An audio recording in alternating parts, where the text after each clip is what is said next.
Hi, Louis. We have Louis Bourgeois here from Connecticut, who lives in Ecuador with his wife and daughter, and who has an absolutely amazing story about your near-death experience and all the downloads you received, and you're here to kind of like spread this message and to help people in the most humble way. I've read your story, I've heard your story, and I want to know more. So I'm sure everybody else wants to know. So where would you like to start, Louis? Well, first, I just want to start by thanking you, because people like you, angels like you, that helped me spread the message far and wide. That's really the whole point for me today, is just to share the little bit of wisdom that I have with the whole world, have them be prepared, and together, birthing this new earth. It's such an exciting time. You'll hear from my story. I've known about it since I was very young, and it's just a matter of having to wait until basically the world was ready. We're going through this dark night of the soul period, which has really been probably the last almost 100 years. But the good news is, and this is a vision that I had, was, what started in 1932, a very dark time, is ending in 2032. And, we're right on the edge of that. So from the very beginning, I want people to think like, this is a story with a clear, happy ending. There's nothing doom or gloom about it. It's nothing but, people are going to be celebrating in a way that humans have never celebrated before, because like, oh my God, because they're going to see miracles unfold in front of their eyes. Things are going to happen in the world where, how is that possible? Well, if you really have deep faith, like people that wrote the Bible and whatever, at a deep level, all of this makes sense. If you really understand what's best. This is why even at the personal level, when you're going through hard times, you have to always trust that everything's working for your higher good. And so now collectively, everything that's going on in the world today is happening for our higher good. And many people just see the negative, like, oh my God, we're going to lose. We're losing our freedom. And it's actually the opposite of that is what will happen. It just takes getting to a certain point, and then there's a shift, and that shift is coming next year, and then wow, it'll be quite a ride. Wow, that's amazing. You see, oh my God, I'm talking to so many people about this, but you're the one who had the near-death experience, and you received these downloads. How did it all happen? Where did you get these downloads from, and when did it happen? Well, really, the story begins at University of Connecticut when I was guided, from, being very much I was like a math genius. I'd been accepted at all these high-level engineering schools like MIT and Rensselaer Polytech, and then I got accepted at the Air Force Academy. So I dropped all those prestigious schools, went to the academy, which was a disaster, but it was a disaster that needed to happen so I could basically calm down, just go to the State University in Connecticut, because someone was waiting there for me, Ken Ray.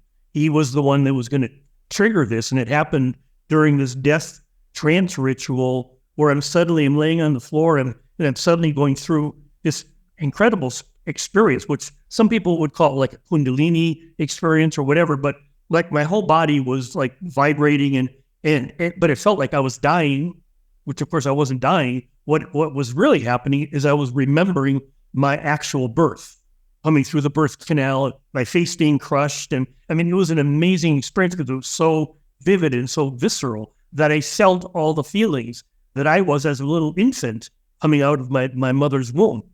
So when Ken gave me that affirmation afterwards, and then we did some Reiki and therapy treatments to kind of help, like this portal was opening, right? So he was doing some things to help me. And Wilhelm Reich, I'm not sure if any of your listeners are familiar with him, but he was a neo-Freudian. He got a little bit of trouble because he developed this theory about orgone energy coming from the universe. And he was all about building the pyramid to receive the orgone energy and I'm sure nowadays lots of people understand that with pyramids and crystals, things like that. There is clearly this energy. I think Wilhelm Reich got trouble because he kind of focused on sexual energy too much, and not the whole energy body, but just sexuality. So he was pretty much pushed aside. But the whole point of the Reiki and therapy is that from birth, we armor ourselves. We literally, the development of the ego, but we're armoring our body.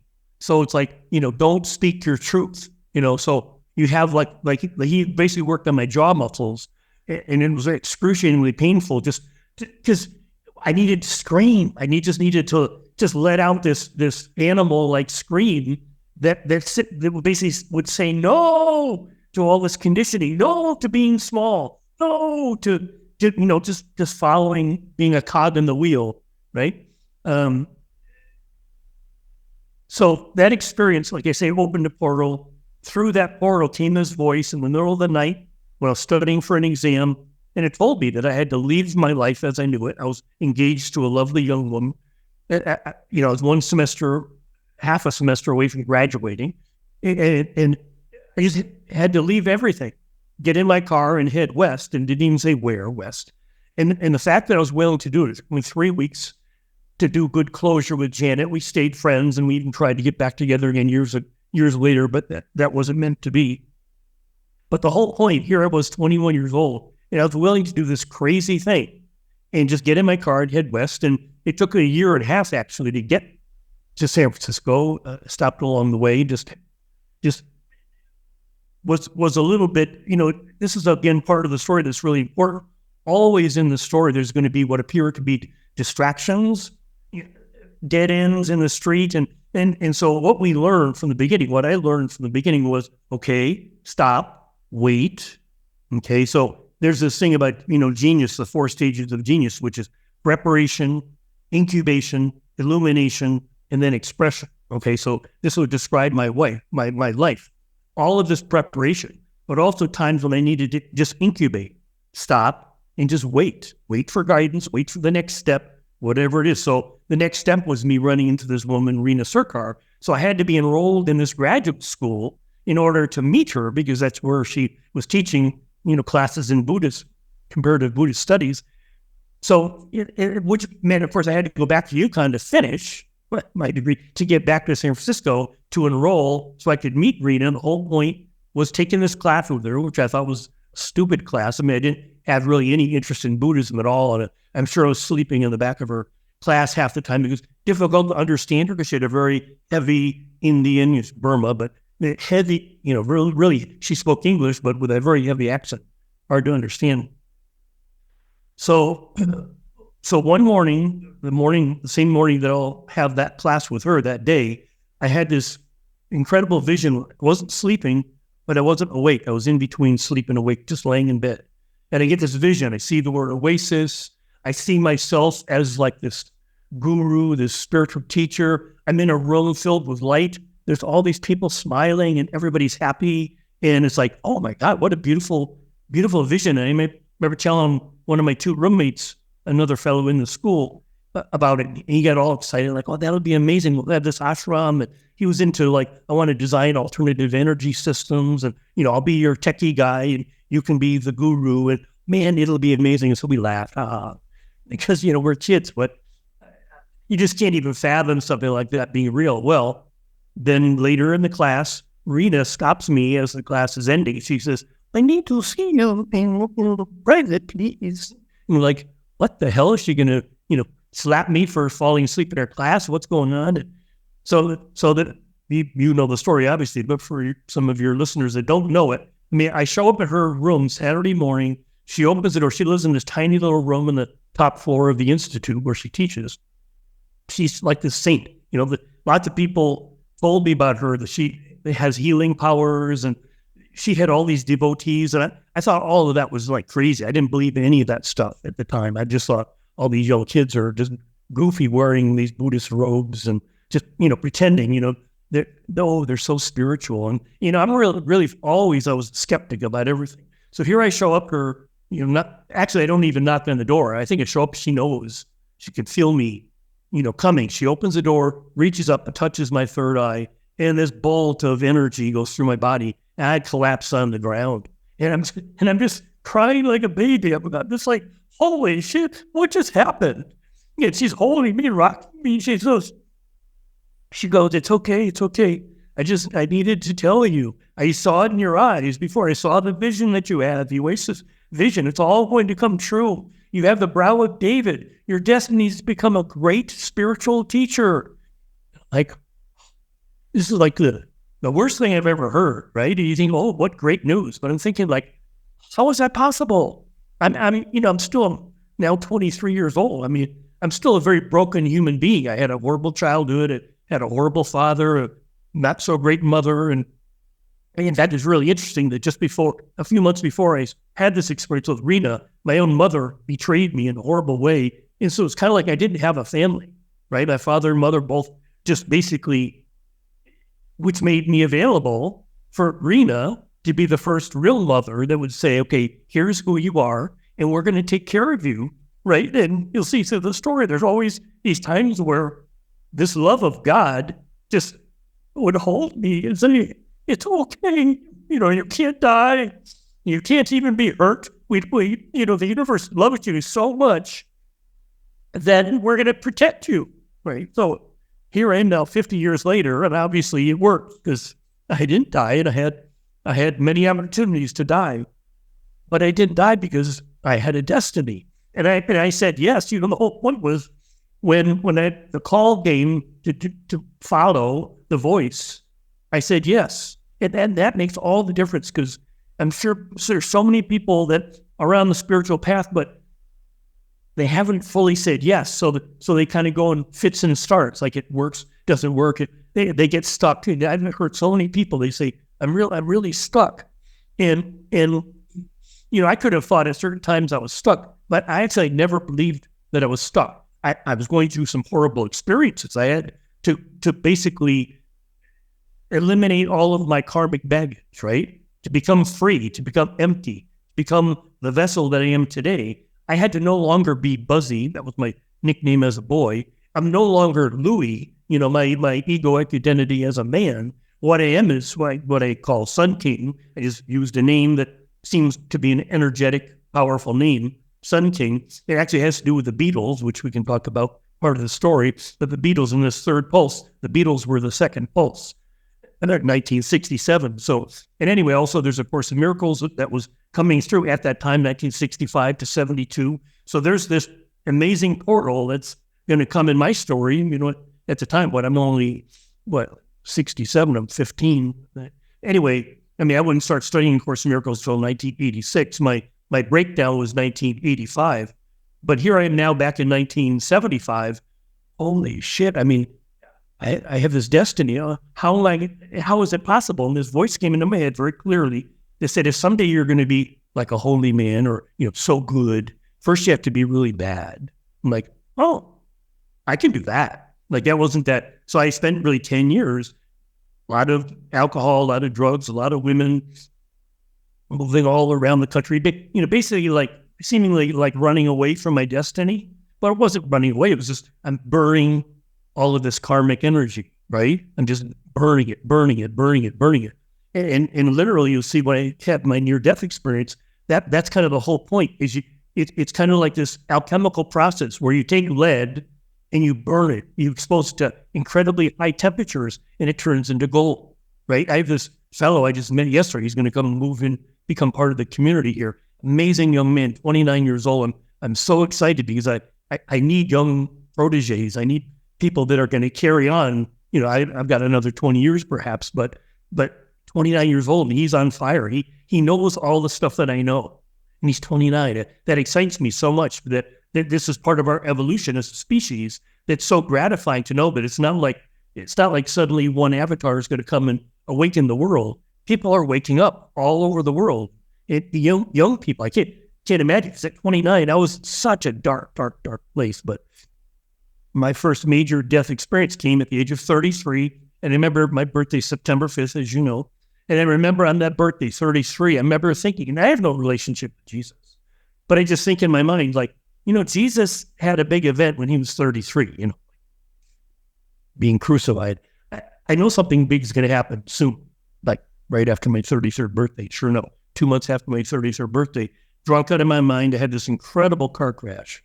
And I know literally I died. My body was destroyed because it was just like, it was a fatal crash. And the person that witnessed it was sure I was dead. There's no way a human body could survive. It was like, I wasn't in a fireball, but it would be like that, watching someone just, burn to death.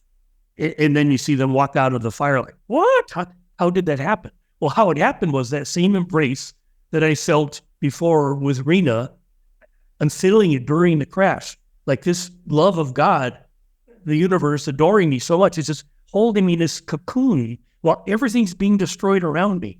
And I'm sure even at some level, my body was being destroyed. But that's not my body, the spiritual entity, the eternal self that I am, obviously was going to survive this. And it's kind of like if the body was destroyed, it's pretty easy to put it back together again, right? I mean, miracles happen like that all the time where you say, well, like nothing happened, like nothing touched me. Well, you could say that, or you could say, yeah, I was destroyed physically. But then miracle just puts it all back together again, like nothing happened, which is exactly what happened. But that event was finally the trigger, because I was seeing a therapist that kept saying every week, is it bad enough yet?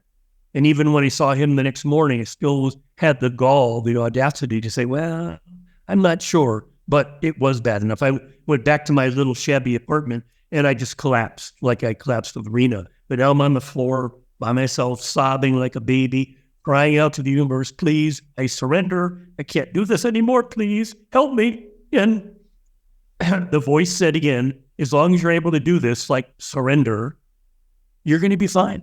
And I just had this, okay, I just trusted, okay, wow, I'm going to be fine. And so I knew the steps. I knew I had to go to a treatment center, to go through the 28-day treatment program. And then I was willing, because that's part of my nature. Now that I'm in recovery, I did the whole thing. I went to a 6-month halfway house.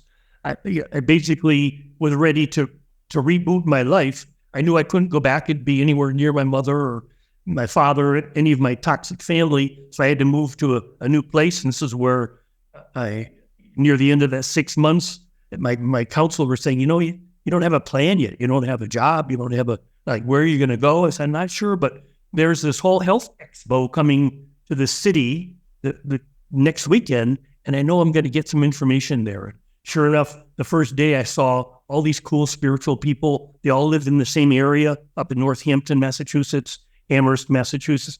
And I know I'm supposed to move there. And then the second day, the first talk I go to is this lady, Claire Ludlow, talking about this thing called A Course in Miracles, which I'd never heard of. And I'm like, within a few minutes, I'm like, I'm moving to Amherst to study A Course in Miracles with this woman, Claire Ludlow. And she became really my surrogate mother. She and her husband really parented me because, I'm really like coming out of treatment and like, I don't know how to live. I can't even literally drive a car. My car, of course, had been destroyed, but I don't even know how to do that anymore. Like, I don't even want to learn. I don't want to get in a car. I mean, everything, I was so sensitive. Like I'm like a newborn baby. So it's like a newborn baby doesn't want to drive a car, doesn't know how to. So I'm like that. So I figure out, I can get around on a bicycle. Like for 3 years, I'm just in this cocoon of love and support.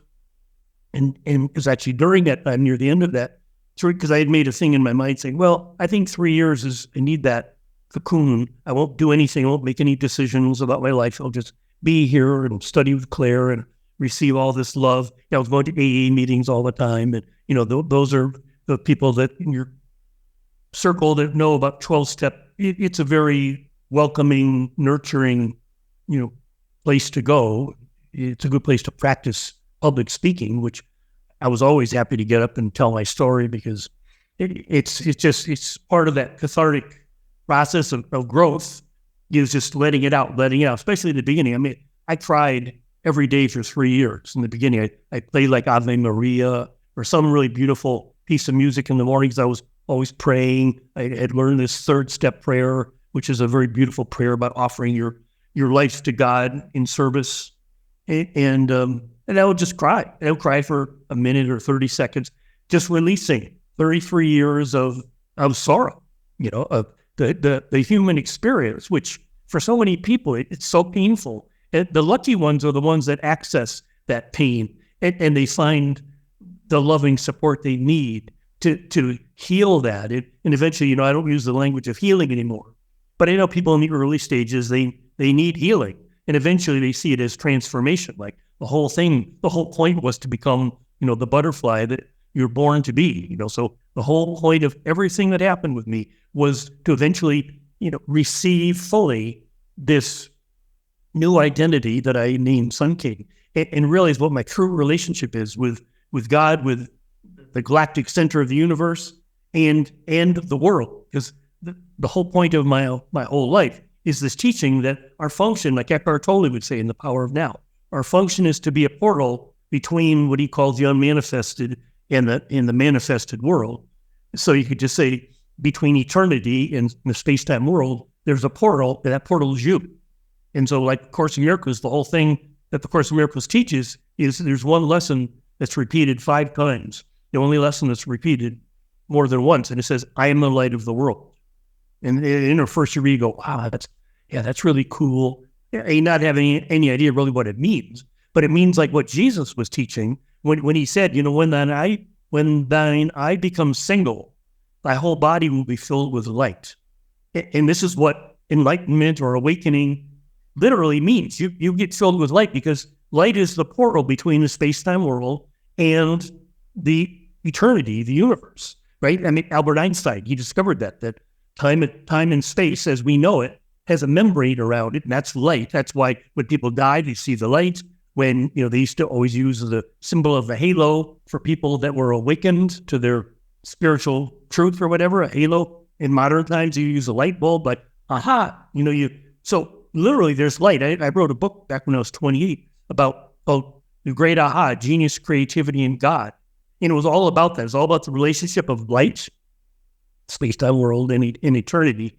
And anyway, get a little stuck there. So where am I now? We're in, I'm in kind of like finishing the 3 years in this boom of Amherst. That's when I had my near-death experience. Like I needed another, sort of like the next level of, wake up, pay attention, like don't do stupid things. Because what I was doing stupid was because I was in recovery and I'm feeling so good. I'm not drinking anymore. I'm not smoking, not even drinking coffee. I'm eating a really healthy diet. I'm riding my bicycle and I'm running. I started running these races. And so here I'm running this race in Falmouth, Mass. When out of my mind, because I'm really like angry because there's a bunch of local people coming out of the pub. Oh, they're just having fun. It's like because it's a big event. Helicopters, TV, cameras everywhere. There's a lot of famous runners from around the world are there. So they're just, the local people are just having fun, on a Sunday morning, just drinking and crashing the party, the race. So I get really angry because I wanted to have my personal best. And next thing I know, I'm in an ice bath. They're trying to rescue my body because I had heat stroke. And they're taking my temperature. Temperature was like 107 degrees. And of course, they have to bring the temperature down as fast as they can. So they throw the body in a big bucket of ice. And then they have to monitor it because if it goes down too much, if the blood pressure and the temperature drops too low, well, guess what? You're dead. So I remember one of the medics calling out, "We're losing him!" Like the blood pressure. We're losing him. And then I'm out. Now I'm having the classic near-death experience where I'm above them, watching them, like, holy shit, they're taking this really seriously, like my body dying. And I'm thinking it's the funniest thing in the world because it's like there is no death. I'm literally, I've studied it in A Course in Miracles, but now I'm experiencing it. This is what it means. There is no death. You don't die. Your body dies. You don't die. And so I'm not worried at all. I'm thinking like, well, if they're going to bring my body back, before they do that, I want to get out to the light. I want to go through the tunnel. I want to, have the full-blown NDE experience, which I've read enough about, and from Ken Ring, I don't know if or in your group knows that he's the one that started the International Association for Near-Death Studies. He was its first president. He spent his whole life writing books about near-death experience and all that. So anyway, I knew a lot from Ken and Ken's books and other people's books, all about what it is, what's happening. So I'm kind of pushing myself and kind of like telling them, hey, just calm down a minute, slow down, don't be in a hurry, because I want to have an experience first. Well, and then my ego kicks in. Okay, like if your higher self, if you think it's so funny, or if you think it's so great to die, to go to the light and, maybe not come back, what about your mom? What about your 2 buddies you came to the race with? What about the people you're supposed to visit tomorrow up in Maine? Everyone's going to be so disappointed that you're dead. Is that what you want? You want to disappoint all these people, especially break your mother's heart. And sort of that egoic function helped me, my higher self go, oh yeah, right. My higher self would say, well, of course, you've got a destiny. You can't die. So get back in your body and just get on with things, right? So that was really the end. It wasn't a crazy experience. I didn't meet angels and have all that, but it was what was necessary, because I think I already had a really powerful connection with the divine. I had these things that via A Course in Miracles, I was having lots of visions and dreams where Jesus would come to me and basically tell me what A Course in Miracles is about, because A Course in Miracles is supposedly Jesus being channeled through this woman. And, the message is simply this: you are, as much as me, you are the Christ. And the whole point of my second coming is you and hundreds or thousands of others like you. What Carol Mace calls 1,000 points of light. This is the second coming of the Christ. It'll be a whole bunch of us that fully are vibrating with the Christ mind energy, and we collectively have the power to overturn what appears to be happening in the world, all the doom and gloom and all that. If enough of us, that's why it's so important that I came out, as of my 72nd birthday. I've been waiting 50 years. So now I'm ready to do my part. You're doing your part, and lots of others that are doing their part. If we all do our best, if we all give our highest expression, that's all we have to do. That's kind of the beauty of the message, is that all you have to do is give your own highest expression. And that's enough. Because if everybody does that, trust me, that's the tipping point that's going to bring our species into a new earth. So, so that was the NDE. Again, later I'd have to go to India. Again, part of my journey, which is overcoming any delusions. India is a great place to just have delusions shattered, because it was a horrible experience. I mean, if my early experience with a car crash and treatment brought me down to a place where I don't know how to live in the world. When I came back from India, obviously I survived. I had a horrible, because I think of my heat stroke, I think the part of the brain that regulates temperature doesn't function well anymore, because they always say you're susceptible to heat stroke again. And that's why even now living in Ecuador, we have incredibly high UV radiation. I have to be really aware between like 10 a.m. and 2 p.m. not to get too much of that. I've always been, since the heat stroke, sensitive to heat. But anyway, I had 107-degree fever in a small village in India for 3 days. And I was, not only was I pretty sure I was dying, but I wanted to die. I mean, I'm sure you or some people have been in a situation where you're sick enough where you really, truly would prefer to die. You want to drop the suffering body, because especially if you don't fear the death. But then again, there was sort of that egoic thing, like, wow, my traveling friend, it's going to be really inconvenient for her. Is she going to be like, oh, do I have to try to transport his body back to the USA? Or do I let them just throw the body on the pile, which they do in India? All the people that are unknown, they're actually rich families, they just throw them in a big mass grave and torch the whole thing and burn the bodies. So obviously I didn't die. Here I am. And so that was when I was 40. And that was really a turning point where, okay, now it's time to begin. Okay, so I remember going back to Minnesota, USA, where I was living at the time. And there was actually a woman that had met me, and she was very happy to take me under her wing and take me into her home. And she actually became my wife. So there was a 14-year period with her. And actually, anyway, and this is again part of the dark night, where you have these periods. They would call it, in Course of Miracles, the period of undoing, then the period of like integration. So I think with my ex-wife, it was really about looking at all that childhood stuff. She had a lot of childhood trauma, sexual abuse or whatever. And so of Course of Miracles would say that the special relationship, the romantic relationship, that the purpose of that relationship is to heal, is to bring the stuff up. And, eventually the whole thing that I learned, because I think as a young person, most young people are pretty romantic, even sometimes crazy romantic. It's you're projecting your own perfection out, and then you're looking for it. And so you find a partner, oh my God, my twin flame, she's the one, or whatever it might be. This is a common thing that everybody has to deal with on the journey, is that the ego's job is to deny and project. So, if you're being abused, the ego will try to deny the abuse, which just because it doesn't want to feel that devastation, right? Whereas the soul, which even goes back to Sigmund Freud. He talked about that we had this eros, this desire to live, but we also have thanatos, which is the desire to die, and that's the soul that knows that there is no death. The appearance of death is really just the release from all of the suffering. And so you have all these different paths, whether they're Christian or Buddhist or whatever, to try to find a way out of suffering. And really, in the end, it's simply looking at your own defensive structure. Like I was saying before, the Wilhelm Reich stuff, the armoring that we do in the body, that eventually you want to get to a point where all of that armoring breaks away and you feel. Just like I said, I cried for 3 years in early recovery. In my marriage, I had to feel hatred. I had to feel it. I had to just get really angry, and she was always kind of pushing my buttons. And I just remember hating her in a similar way that I hated my father. And the hatred has to be released, and eventually you become free. I can't even imagine hating someone today.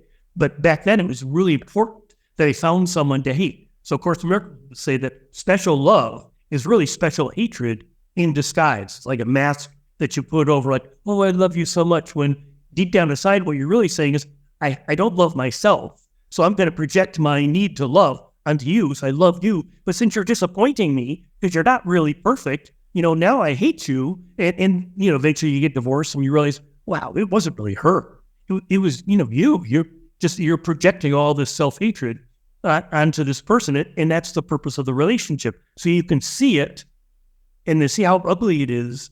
And this is, again, what's really important for my general message to the world, is that we need to see what we're seeing today. We need to see the ugliness of capitalism. We need to see the ugliness of nationalism. We need to see the ugliness of hatred, because there's so much hatred in the world.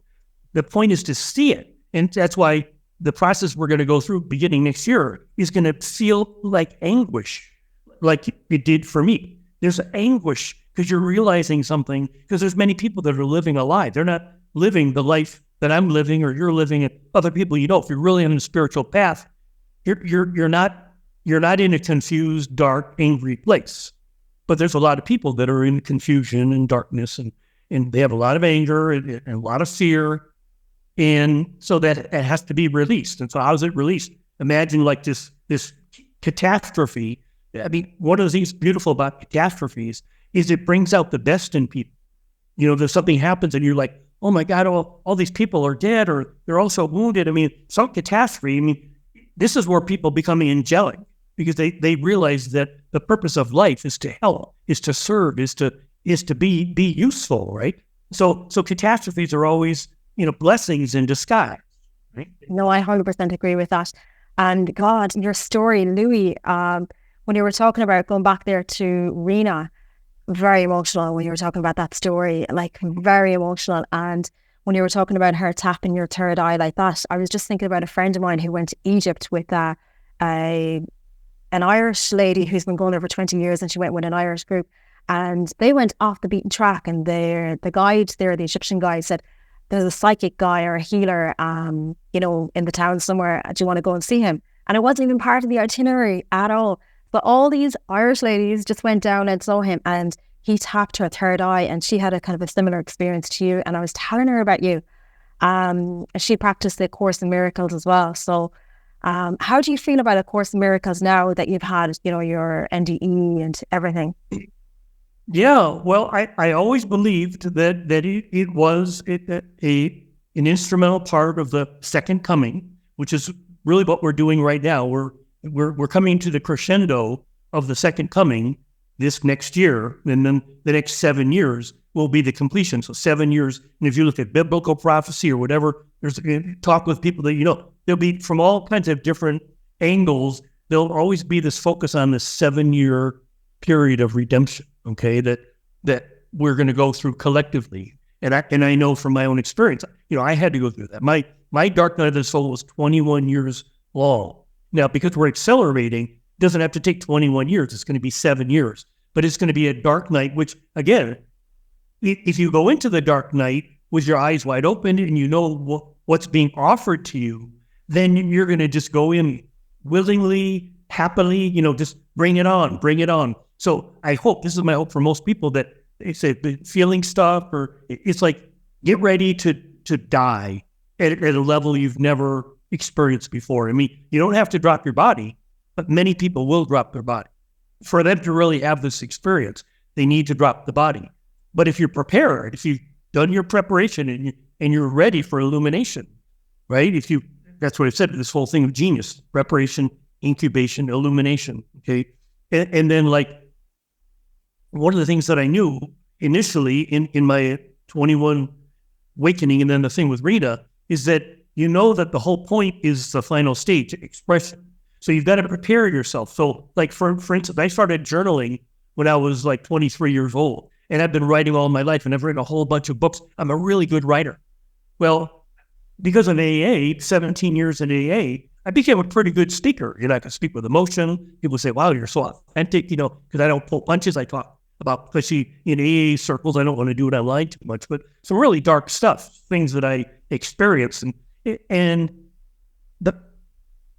the whole point in this process of expression is basically developing the tool of expression that you are. Now, for some people it's painting, for some people it's sculpture, for some people it might be building buildings, or some people they're going to be nursing or caring for people. There's the different yogas. There's the bhakti yoga, the karma yoga, the raja yoga. So there's different ways.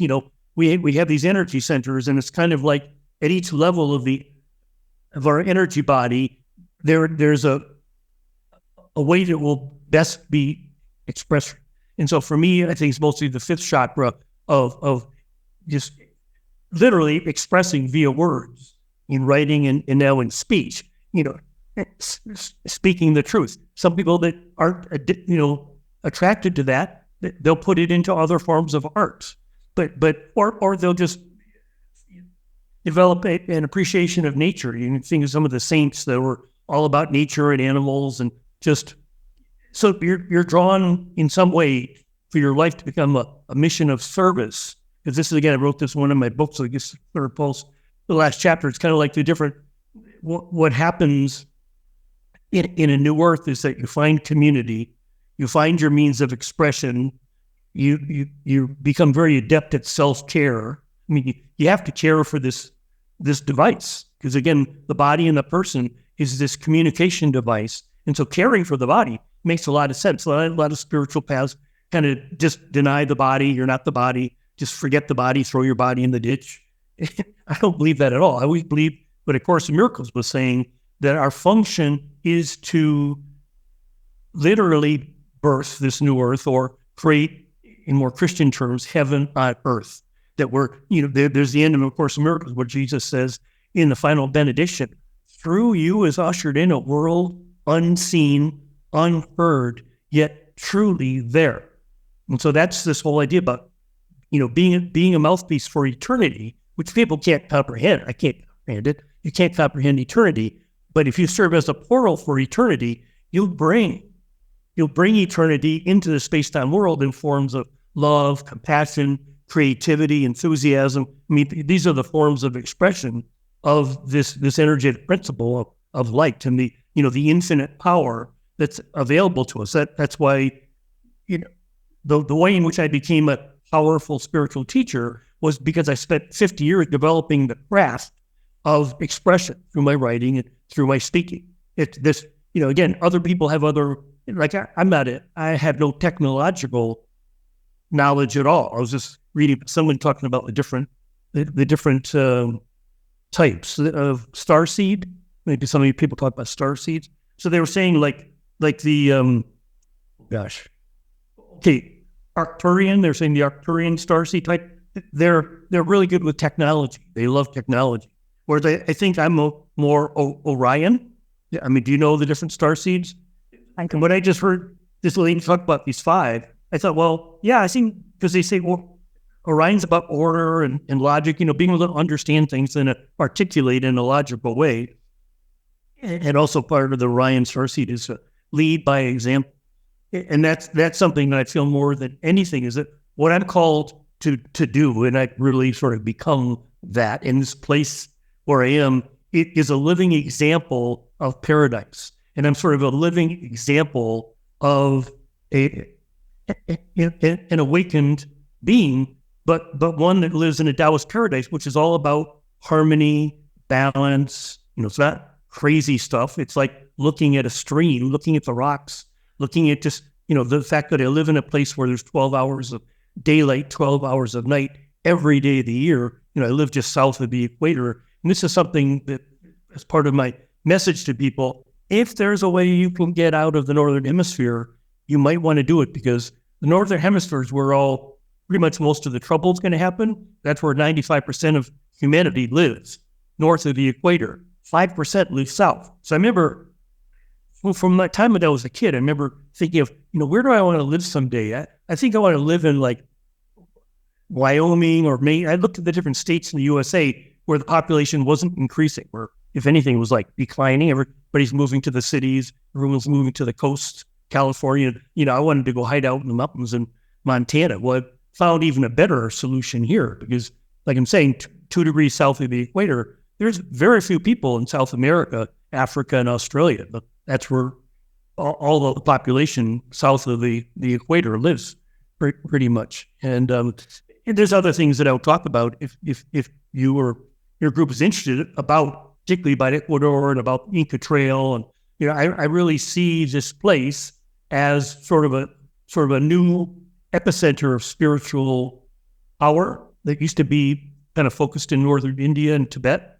And a lot of the energy's left, when the Chinese kind of invaded Tibet way back in 1959. It really pushed a lot of that, the focus of spiritual power out of that Himalayan region and sent it to different places. A lot of it went to North America. I'm sure there's pockets in Europe, Findhorn. I know you're over in Ireland, but I know Findhorn in Scotland is certainly a hub. So there are these hubs everywhere around the globe. Obviously, people can find those hubs.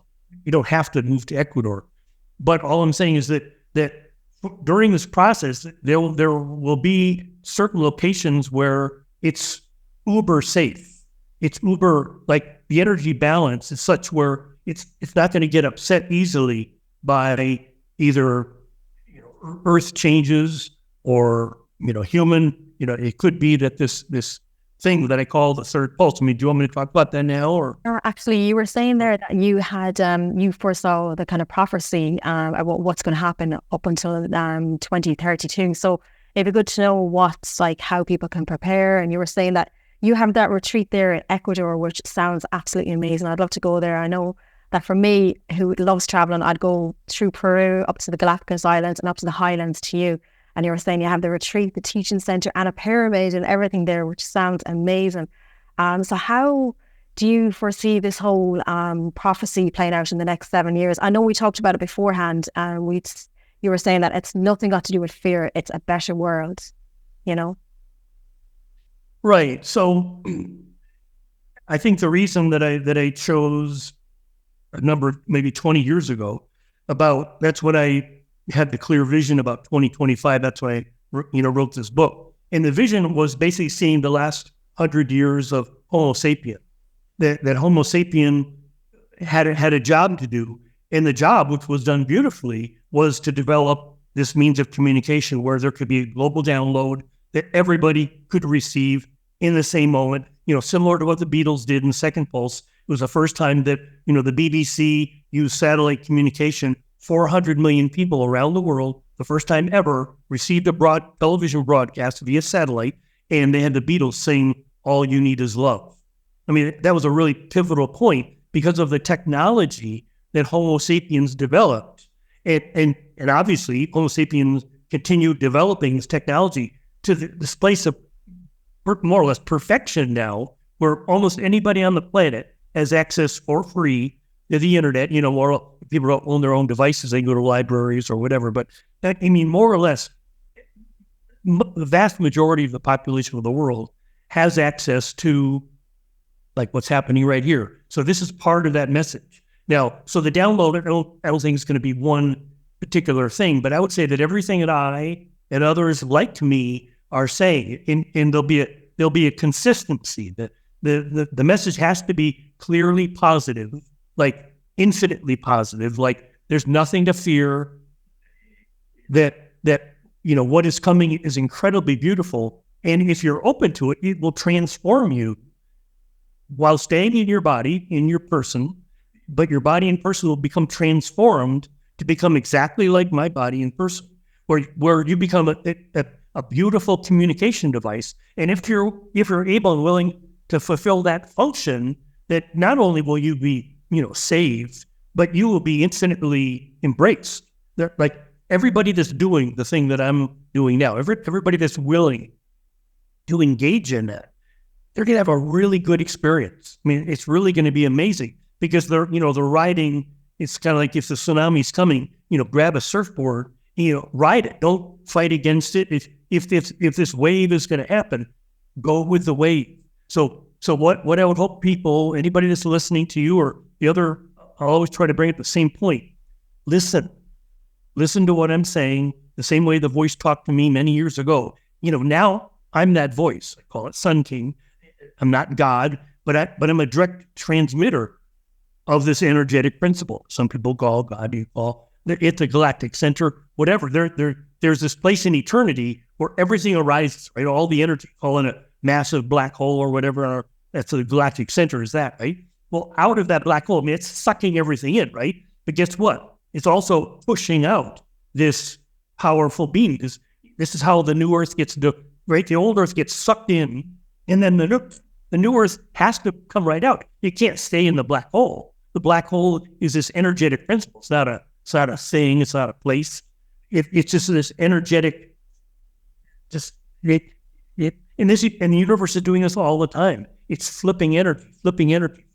So we, in the solar system, in the Milky Way galaxy, I mean, we are ready for that. And that's what I'm sure all the star seeds know, and they've been saying for a long time. We're just helping as much of humanity prepare for this so that they can do it. They can accomplish it and actually become part of the new. And so the new Earth is going to be so different. That's why 7 years is necessary, but still it's an incredibly fast process to see what's going to happen at the end of the 7 years. It's like governments will more or less have disappeared.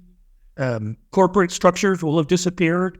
It's like the people are going to be there like, well, now how do we live? And so here it's where it is close as close an approximation as I know for how things will look after the 7 year period. Like I'm already there. I'm already in a new Earth. And there's others like me that are already in that. But the key is not just to be in it spiritually. I've been in it spiritually for several decades. But the point is to manifest it. The last thing is expression. So I've manifested that by finding this place, and helping create. I've been working for 6 years, building things, building the pyramid, for example. I guarantee people come here, and if they, hopefully I'll have it finished by January for the first retreat. But if they do a daily practice of sitting in the pyramid, say maybe 10 minutes, 15, 20, I don't know how much people can take. It kind of depends where the sun is during the day. Because as I say, the sun gets really intense. So I don't think most people probably want to be in the pyramid between 10 and 2, because I think they'd get fried. But some people may be ready to get fried and just go in there and, in 5 minutes, they're just receiving so much energy that what it'll do is it just accelerates everything that's going on inside your being.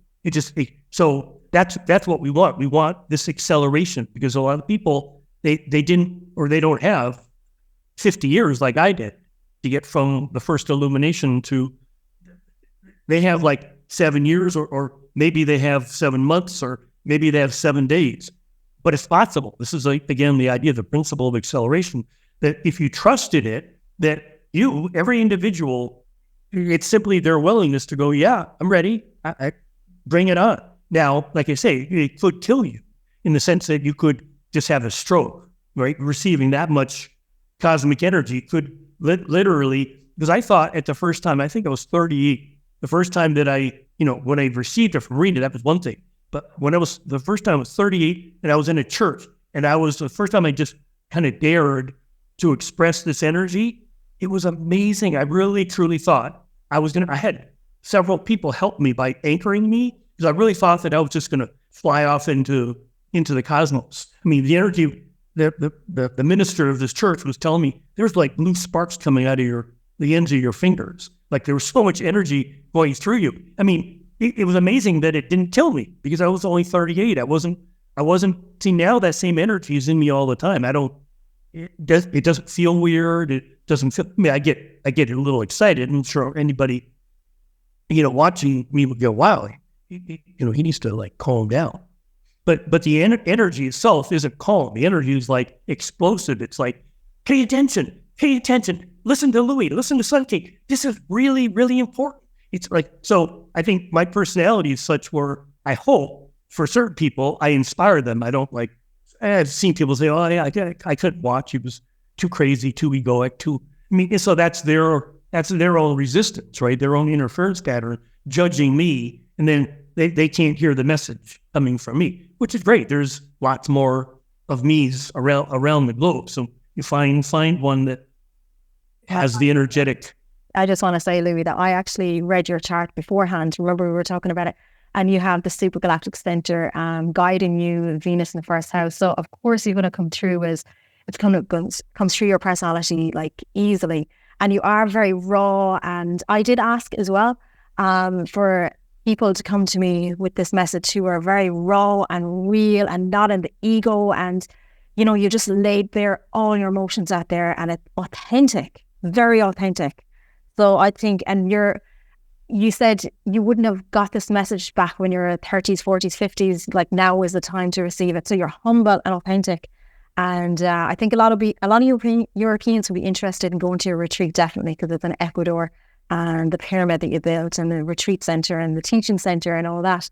And you're looking for volunteers. And just so people know, we're also building a community where if certain people are drawn, they think, I'm ready to live in a different way. I mean, we have space for 30, 40, 50 people to build their own simple abodes and live this life. I mean, if nothing else, to get through the 7 years. I mean, I would invite, you heard me in the last podcast with Jeff Mara, literally invite. If you're listening to this and you feel drawn to want to ride the storm here with me, you can do it. I mean, I'm not welcoming everybody. I mean, obviously people have to, be in my opinion, ready enough where they're not going to be here and freak out and, cause trouble and get guns and shoot everybody. That's what's happened in, unfortunately, a lot of spiritual teachers that aren't that grounded. I don't know if you ever heard of John of God down in Brazil. He got in a lot of trouble because he wasn't grounded enough, and he was abusing women sexually and things like that. So that's something that everybody needs to know, that anybody that's wielding great power, watch how egoic or whatever it is.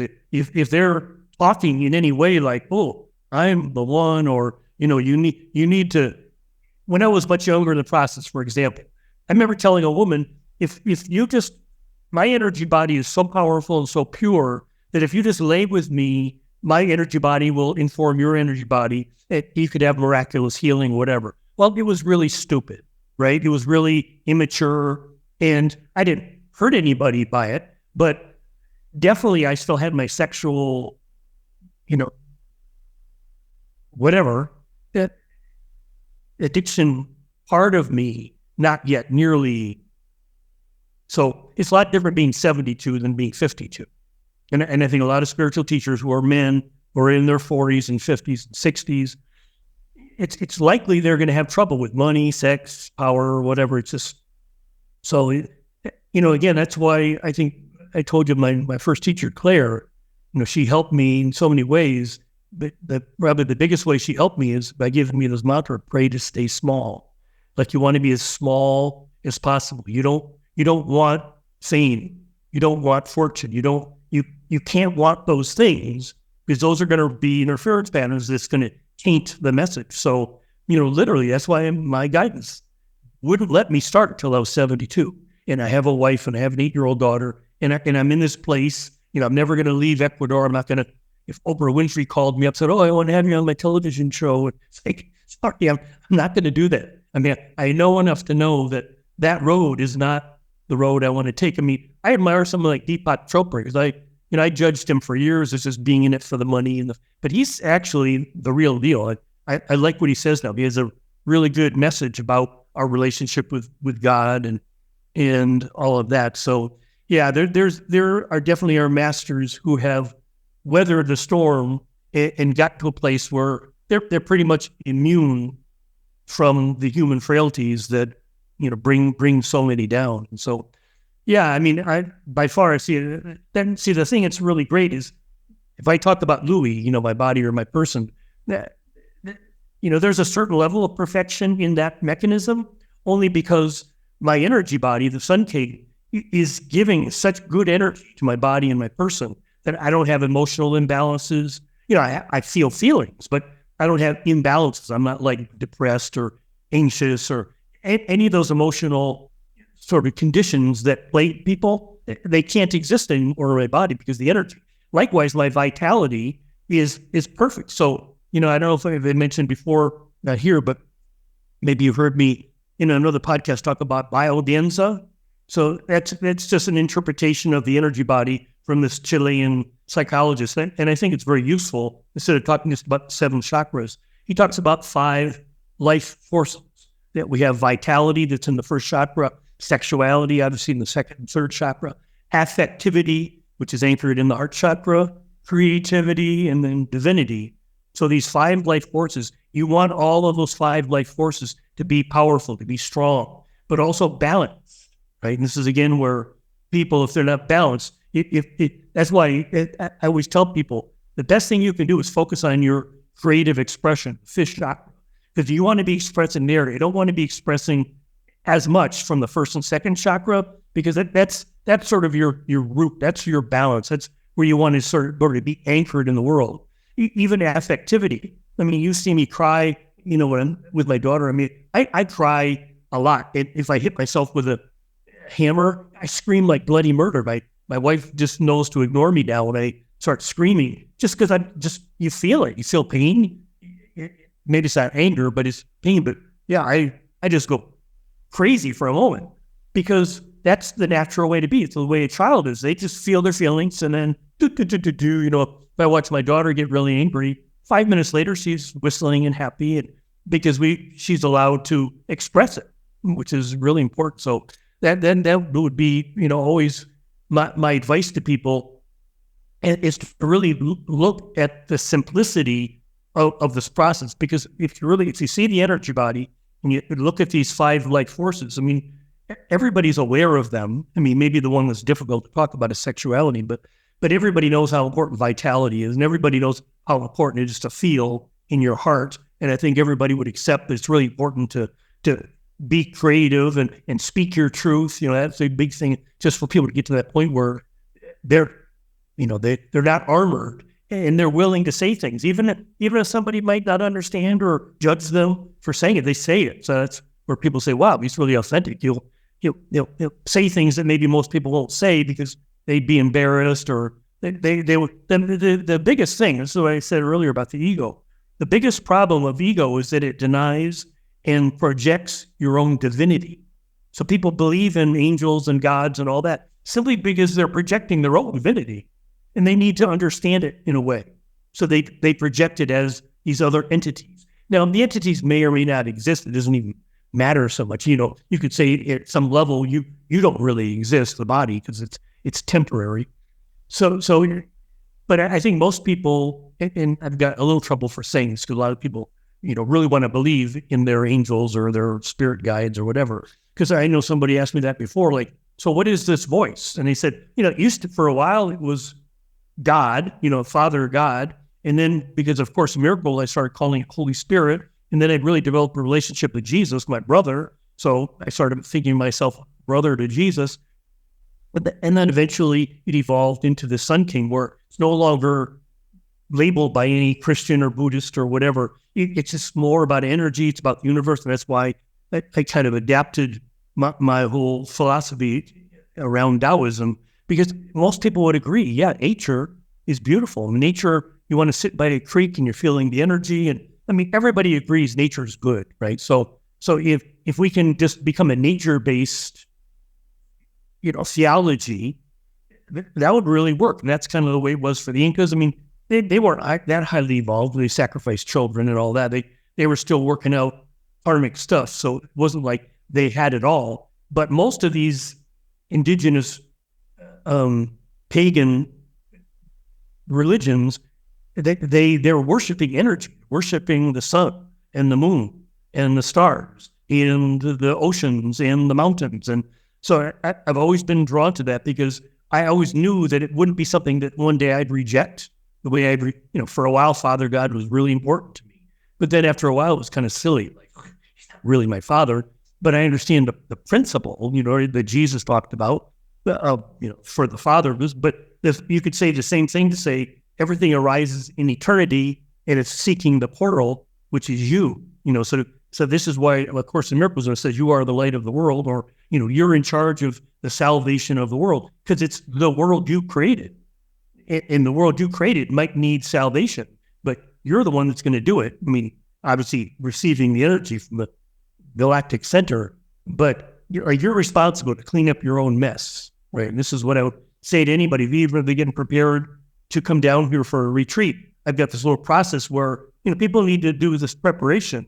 And a lot of it is just getting clear about identifying, pardon the phrase, but shit from Shinola. So they sort of know what's real, what's not real. It's like they're not coming down here like new freshmen in university, like, well, I've never heard of this before, but what I have to offer is pretty high level spirituality that is perfect for some people, because they're ready for that, and other people need to prepare more for that. I mean, I believe in this principle of acceleration, that by the end of the 7-year period, everybody that said yes to receiving the energy and having that be integrated into their being, they've said yes to becoming a butterfly, not staying stuck in the caterpillar. So like, for instance, if someone is carrying a big package of fear and judgment, they're angry with the government, and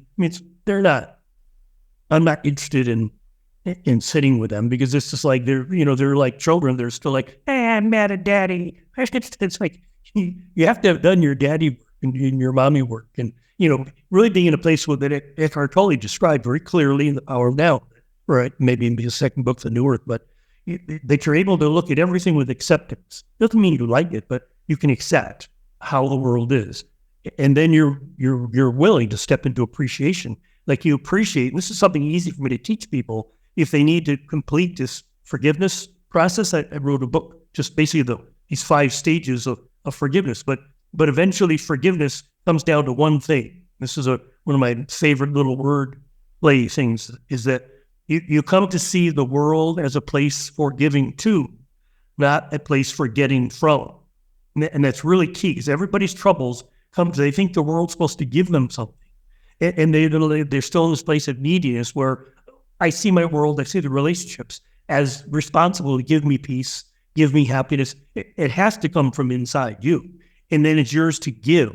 In the process of giving, if you see the world, if you see your day, like today, it was so great. I was like, always I feel the same way, but today it's like starting early, 6 o'clock. I get to give my 1 hour of, energetic expression. And it's like, after that, it's like, wow, I get to do whatever I want. I could just play online poker all day now, because I've already done it. I've already, given my best. Now, luckily, that my daughter, they've been gone for a few days, so I got her to play with. But the whole point is simply to have that every morning you wake up like, I can't wait to get out of bed, because I know I've got something really important to give to my world in some way. It could be the simplest thing, I cook. I'm a former retired chef, but I love cooking for people. So like, people come down for a retreat, they go, where's Louis? Oh, he's cooking your dinner. Louis loves to cook. And that's a great way. A lot of people, more women than men, but people understand that simple care for others is spiritual practice, right? So you asked me sort of about my spiritual practice, that a lot of it is by getting up before 3 a.m. every day. So being present to receive, because my portal, I say, just sort of make up this idea, but other teachers have talked about that. That between 3 and 4 a.m., there's always a time, because it's the most still, right? It's the most quiet, still time of the day in whatever area of the world you are, that it makes sense that there'll be more receptivity during that time, because you're not busy with other things. You're not driving a car. I mean, think about some people, they get illuminations when they're driving a car, but guess what? They probably have a crash. So the ideal is you want to create a portal in your day, whatever time it is, but if it can be in a still time. I mean, some people maybe prefer 4 p.m. That's their meditation hour, and they create a still point, through which they can receive. But for me, it's early in the morning. And then, like I say, if I do some writing or able to give a talk, that's kind of the highlight of the day. But then the rest of the day is building things. I'm building a shed now for sheep. And I see myself, I've never raised sheep before, but I love the idea of being this old shepherd, so like when I'm 90, Louis down by the creek, sitting with the sheep and just kind of hanging out by the pyramid. It sounds like we are following your path, Louis, so it does. And you were talking about 333. That's actually in your email address. And when I was reading your chart with the Super Galactic Centre, it was 111. And when we were contacting each other, it was exactly 1111. So it's all these numbers coming through. I know people would be interested in going to your retreat. You have one in January 2025. Yeah, I decided I was going to start earlier, but I decided, no, let's just wait, because there's a lot of activity. And so, and people are coming. I've got a woman coming down in November. So she'll be here for the month of December, but I know she'll be part of the retreat in January. So I figured just to give myself enough time. We also have to build a few more abodes. We only really have room for 8 to 12 people, and I'd rather have room for 20. So that would probably, be the limit. But I'm going to do it January, February, March, April, those 4 months. I don't want to make any commitments after that, because in my mind, by May, things could really be in upheaval and people can't travel easily. If this the Carrington event, right? I don't know, do people know about that? What's being predicted? We're in a great solar maximum right now, and the scientists are saying these flares. It was getting up to 9, 10, and these flares are now up to 20x, so 20 times as powerful as was normal. I was telling my daughter that I was just reading that the surface of the sun, on average, the temperature is 3 million degrees Fahrenheit. Well, right now, the surface temperature of the sun is 18 million degrees Fahrenheit, 6 times normal. So what's happening with all this energy, and the sun is, they think that it will produce a Carrington event, which means, what it is, a massive solar flare that hits the Earth, and depending on where you are in the Earth, it'll knock out almost all of the grid. It'll knock out any electronic devices. Airplanes would fall out of the sky, and all motors will stop running. Now, it might last for 5 seconds, or it might last for 20 minutes. I don't know. Nobody really knows. The last one that happened was in 1865, and back then they didn't have too much electronics. They had the telegram. Remember, the telegram was wiped with the Carrington. Right. Yeah. So the things that were affected, but today, with so much technology on the planet, even if it only affected one side, I'm thinking like, hey, if it happened during 333, that'd be good for me, because the sun would be like over the Atlantic Ocean. It wouldn't be so good for you in Ireland, because you would be like right overhead, pretty much. But anyway, and people need to be figured. It's not going to kill people. It'll just kill the machine. Yeah, and it's needed. It's needed, really. We're all looking for a better world, aren't we? Especially for our kids as well, and health as well, like a natural way of healing, the way like the ancestors used to heal as well. So I think that communities are coming together. So they are. I do think so, and I know a lot of people are doing things behind the scenes. But how do people contact you, Louis? That's number one. How do they get in touch with you? Right. Make sure you have my email address, and make sure because I've seen some other podcasts, I don't even put any contact information. Everyone's like, how do I get in touch? Yeah, so my email address, they go to my Facebook pages. I've got my own YouTube channel, but it's easier if they just know my name, Louis Bourgeois, and the word OASIS. If they Google that, because if you put in just my name, it'll always go to Louis Bourgeois, who was a very famous French sculptor, right? So all the pages go to Louis Bourgeois. But if you put in Louis Bourgeois OASIS, it will go to my page. And I've got a few other pages that sort of mistakenly, I guess, set up, but that's the easiest one to find. And I think that has the most of my product. I think the podcasts haven't gone to that because so but I have that like on my Facebook page. So if people go to my Facebook page, they can scroll down and see. I'm assuming when you post on YouTube, you'll send me a link. So there'll be a link on my Facebook page to this podcast, but also the Jeff Mora, whatever I've done. You're the third one, no, 3, 4. This is the fourth. Your message. So that's kind of your message. And also tell people, anybody in your circle, anybody who'd like to have me on their podcast, if they do.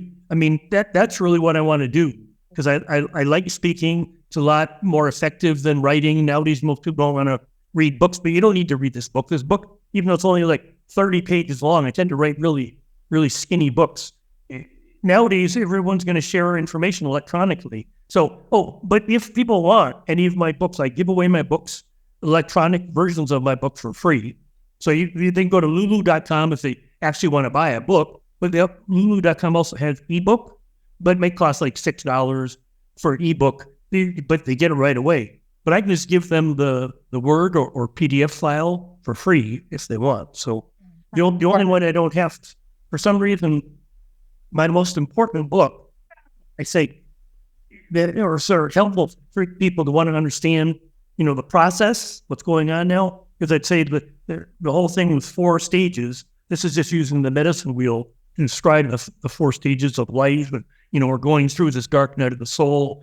And this is, called going through the West or the desert, and then coming into the kingdom. So the whole point is that, people came, I would have them understand what this was. They were coming for a retreat. The whole point is to move you through the final stages of the dark night into the kingdom and have enough time together. That's why I want to have it for a month, not a week, because someone could maybe receive illumination in a week, but you need time to integrate that and ideally be in a group setting where you can express it and walk with people and just sort of feel like, but by the time you leave, you'd have normalized that experience. So, I call the OASIS experience, that moment of illumination where you clearly get it, what you are, what your function is, your spiritual function, what Homo globulus or Homo spiritus, what this new species is. I mean, how it's defined, the global spiritual consciousness, and basically integrate that enough in you. So you go home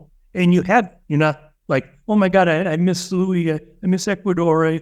It's like once you have it, own it, then you're going to take it home and fully apply it into your life. And you're going to literally, for people who are ready to live a life of service, serving the divine in whatever way. But the idea is to help people with that process of expression. Like, what are the things that I love the most? Like someone would say, I just love horses.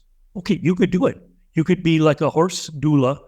You just work with horses, and people find all kinds of ways to express their highest good. And so the point isn't what that is, but the point is to help them find it. Sounds wonderful, Louis. Thank you so much for sharing your story, and I'll put on all the links in the description about how people can contact you. And thank you so much, Louis. Thank you, Trance, so much.